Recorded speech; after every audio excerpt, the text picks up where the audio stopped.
Hi guys, এয়া চাওক আজি মই আছোঁ নগাঁৱৰ বিখ্যাত মহামৃত্যুঞ্জয় মন্দিৰত। এয়া মহামৃত্যুঞ্জয় মন্দিৰ আপোনালোকক দেখাবলৈ ওলাইছোঁ। চৌপাশৰ পৰিৱেশ চাওক কি সুন্দৰ। এইটো বৃহত্তম শিৱলিংগ স্থাপন কৰা হৈছে ইয়াতে। মহামৃত্যুঞ্জয় মন্দিৰ নামে খ্যাত। এয়া নগাঁৱৰ বিখ্যাত মহামৃত্যুঞ্জয় মন্দিৰৰ সন্মুখৰ ভাগ আৰু এইফালেদি আপোনালোকে প্ৰৱেশ কৰিব পাৰিব। চাৰিওফালে সুন্দৰ বাগিচা। এয়া চাওক, তলৰ পৰা ভিউটো দেখাইছোঁ। জীৱনত নিশ্চয় এবাৰ আহিব ইয়াত আহি এক আলৌকিক দৰ্শন পাব আৰু মনৰ শান্তি পাব। এয়া চাওক চাৰিওফালৰ পৰিৱেশ কেনেকুৱা ধৰণৰ, খুবেই সুন্দৰ আৰু শান্ত পৰিৱেশ। এয়া চাওক, এয়া সন্মুখৰ ভাগ। এইফালেৰে ওপৰলৈ উঠি যাব পাৰি। এয়া অলপ ক্ল'জ ভিউ দেখাইছোঁ। এয়া প্ৰসাদ বিতৰণ গৃহ তলত। এইফালেৰে আপোনালোকে সোমাই যাব পাৰে আৰু এনেকুৱা ধুনীয়া চাৰিওফালে খটখটি দিয়া আছে।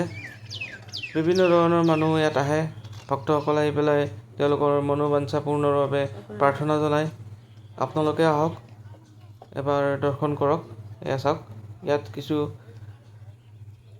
সৰু সৰু ল'ৰা গেৰুৱা কাপোৰ পিন্ধি থকাও দেখি পাব। তেওঁলোকে হয়তো ইয়াতে থাকে আৰু বাবাৰ আৰাধনা কৰে। এইবাৰ মই আপোনালোকক মন্দিৰৰ তলৰ ভাগৰ দৃশ্য দেখুৱাবলৈ ওলাইছোঁ। ইয়াত বিশেষকৈ প্ৰসাদ বিতৰণ হয়। ওপৰত পাৰ চৰাইও আছে, প্ৰসাদ বিতৰণ কৰা হয় ইয়াতে।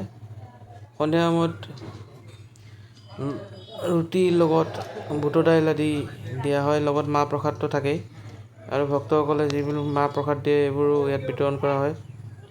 শৰাই আগবঢ়াই, নৈবেদ্য আগবঢ়াই সেইবোৰো বিতৰণ কৰা হয় ইয়াতে। এয়া চাওক ওপৰৰ ভাগ, খুবেই বিশাল আৰু বৃহৎ শিৱলিংগ হয়। এয়া চাওক ওপৰৰ ভাগত দেখাইছোঁ। এয়া মন্দিৰৰ গৰ্ভগৃহ ভাগ দেখাবলৈ চেষ্টা কৰিম। সুন্দৰ আলোকসজ্জাৰে সজ্জিত হয় সন্ধিয়া সময়ত আৰু ইয়াৰ টাইলছসমূহ দেখিবলৈ বৰ ধুনীয়া আৰু খুঁটাবিলাক চাওক কি প্ৰকাণ্ড। এয়া মন্দিৰৰ গৰ্ভগৃহ দেখাবলৈ চেষ্টা কৰিম। এয়া দুৱাৰে সোমাই গৈছোঁ। হৰ হৰ মহাদেৱ। এয়া মন্দিৰৰ গৰ্ভগৃহ। মহাদেৱে সকলোৰে মনোবাঞ্ছা পূৰ্ণ কৰক। ওপৰত ধুনীয়া ধুনীয়া মহাদেৱৰ পেইণ্টিং আছে। অতি সুন্দৰকৈ আৰু নিখুঁতভাৱে বনোৱা হৈছে মন্দিৰটো। আপোনালোকে আহি পেলাই খুবেই ভাল পাব। এবাৰ নিশ্চয় আহক। এয়া চাওক, বিভিন্ন ধৰণৰ শ্লোকবিলাক ইয়াত লিখা আছে। এয়া চাওক, এয়া গৰ্ভগৃহ। ইয়াত দান পাত্ৰ আছে, আপোনালোকে দানো কৰিব পাৰিব।